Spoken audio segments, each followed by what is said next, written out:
All right, we are going to dig in to Level Up by Rob Dial. Rob Dial. Level up. Get focused, stop procrastinating, and upgrade your life. Are you at a standstill in life, fully aware of your aspirations, but seemingly glued in place, unable to make a move? Ever find your days fading away in a blur of Netflix marathons and TikTok scrolls, with your progress meter stuck at zero? Don't worry. It's a boat in which many people find themselves. But there's good news. This blink to level up is about to become your new best friend. Packed with psychology nuggets and actionable wisdom, it can help you get to the root causes of inaction and transform your well-meaning intentions into triumphant actions. So, if you're ready to stop the endless loop of meh and start crafting the life you've always imagined, it's time to dive in. Remember, Rome wasn't built in a day, but they were laying bricks every hour. Let's start laying yours. It's time to focus, act, and, you guessed it, level up.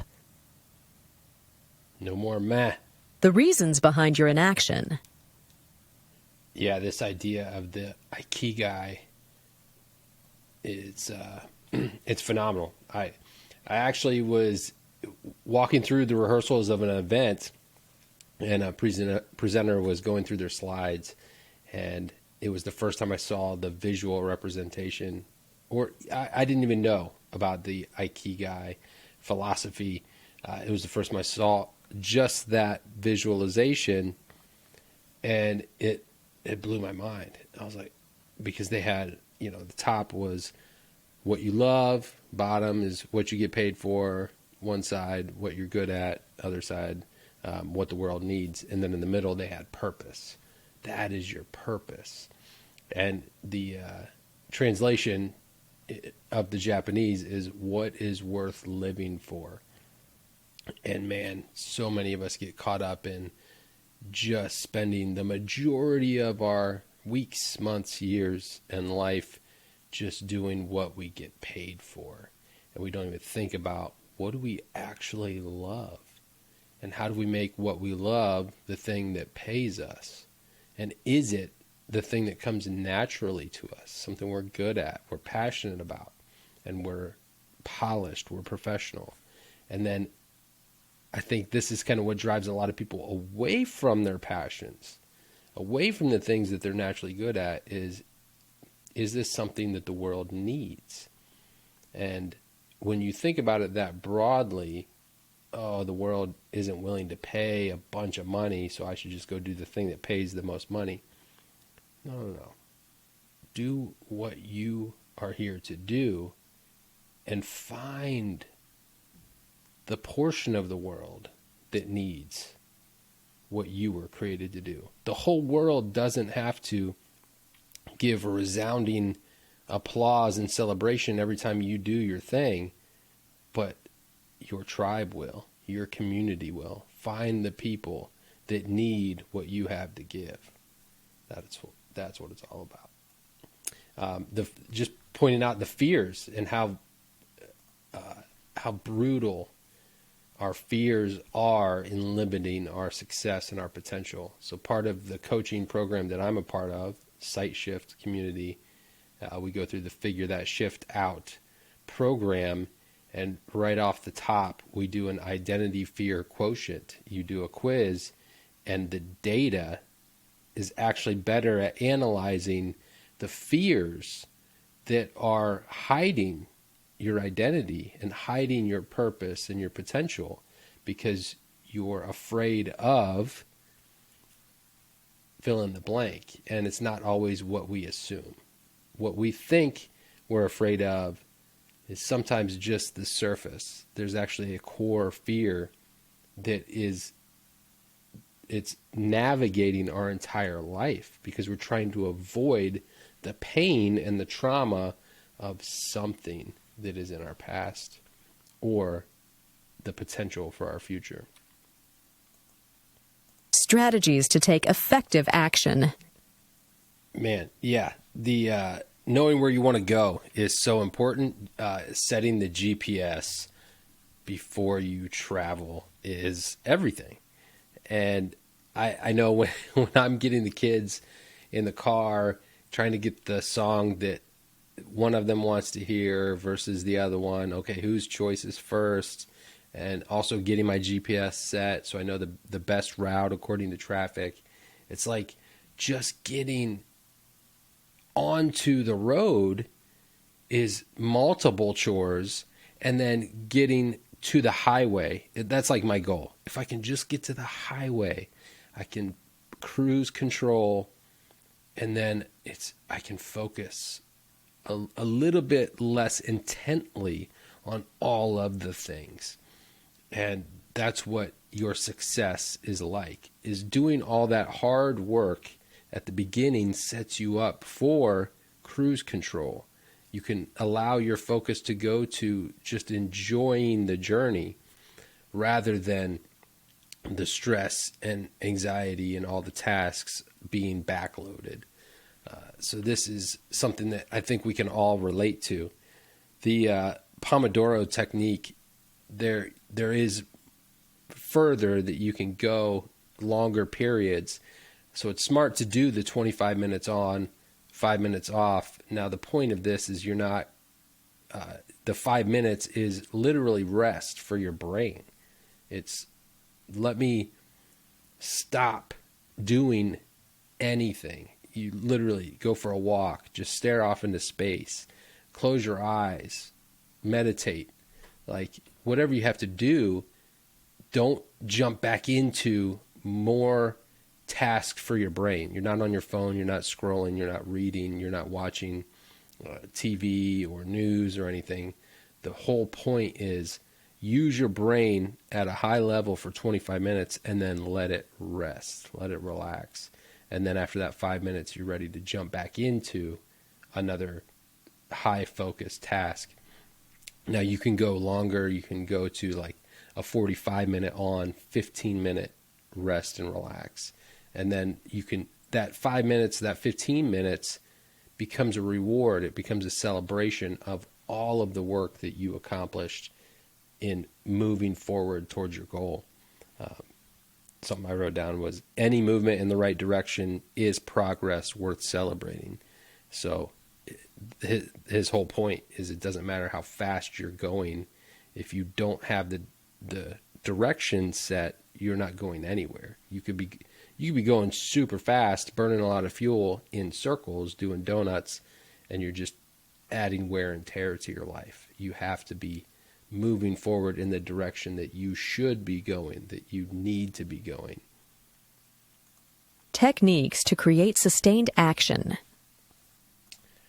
So I wanted to point out the importance of the habits, tracking your habits and building habits so that so your routines done consistently become habits, and then those habits become parts of your character that you're curating without having to think about it. You can reduce that mental load from focusing on making sure you do all of the things to them being muscle memory, and then that mental load is freed up to focus on new things.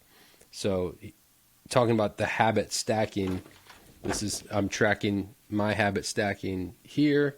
So I went from, every morning I'm going to brush my teeth. So right after I brush my teeth or right before, I do 25 push-ups, or 24, because I'm doing it in gratitude for the 24 hours that I'm getting as opportunities. And then in the afternoon or in the evening, I'm going to brush my teeth again, and then I'm going to stack 24 more push-ups as a thank you for the 24 hours that I had to use. So then I had already started doing that, and then I wanted to start getting up at 5 a.m. every morning, so I included that in my habit stacking. So I'm going to get up at 5, I'm going to brush my teeth, I'm going to do 24 push-ups. So now I'm creating this morning routine that is multiple habits that I want. Here's a couple other ones I have is make sure I write in my gratitude journal every day. And then these are some of I just started for January 2024, started doing tracking cold showers, how long I can survive. The goal was just to get to the point where I can control my breathing. And then now I'm just trying to beat my daily score. Making sure that I do meditation time each day. So I'm tracking how many minutes I did there. And one of my keystone habits is writing something in my book every single day so that I know I'm making progress towards accomplishing a major goal. Tons on dopamine and dopamine rewards to make sure that you're celebrating all of these actions, every habit. Literally celebrate them because you're adding an emotion to it that is working with your neuroplasticity to make that a thing that you want to keep doing. I think a lot of times we forget to celebrate our progress. We're waiting until the goal is accomplished to celebrate it, and that's too long of a time. That's more clearly defined in the full version of this book, which I highly recommend. The central theme of this Blink to Level Up by Rob Dial is based on the premise that the path to leveling up requires 3 steps: recognizing the whys behind your inaction, implementing strategies to start taking action, and making an effort to continue this action. The reasons behind your inaction are rooted in fears, narratives, and unclear goals that often impede progress. By understanding these barriers, you unlock the power to overcome them. Next comes the exhilarating leap into action. This isn't about grand gestures, but rather about setting a clear direction, managing distractions, and taking those initial determined steps. Remember, every journey begins with a single step, and yours is no different. And then, the real challenge: keeping up the momentum. Turn each day into an opportunity, using the science of neuroplasticity and dopamine to transform your behavior, one small action at a time. As you persist, the distant summit draws closer. Each step, each action, each day, you're not just moving toward your goals, you're becoming the person who can reach them. The path is open. The journey awaits. Will you take the first step? Okay, that's it for this Blink. But before you go, did you realize you were listening to an AI-powered voice model? We sure did. All right, yeah, so kind of wrapping up here, the importance of recognize what is holding you back and then have strategies to get past it, overcome it, and move forward, and then effort, action. The cure for fear is action. And the analogy of climbing a mountain, well, climbing a mountain that you've never climbed is way less scary when you have a Sherpa, somebody who is an expert of the mountain, who knows the path, who is fit to serve you on that journey. And the importance of being a coach and a guide is you don't grab everyone's pack and walk for them. You don't put the person on your back and do the walking for them, because then they didn't climb the mountain. The whole point is to just be a guide and let them experience the journey for themselves, for them to get the growth from overcoming challenges. That's the stuff that makes that a story worth telling. A Sherpa's there to make sure you don't fall off the mountain. Hey, I know this mountain. I'm not going to tell you every step to make, but I'm definitely going to tell you these are places you don't want to step. And if you do, this is what could happen. But it's your journey. And you have to do the climbing yourself. You have to carry your own pack unless you absolutely are exhausted. Then you have support to do some of the lifting for you. So I hope this triggered some thoughts, and I would love to assist anybody climb their mountain. That's what I'm here for. Otherwise, I will see you at the next review.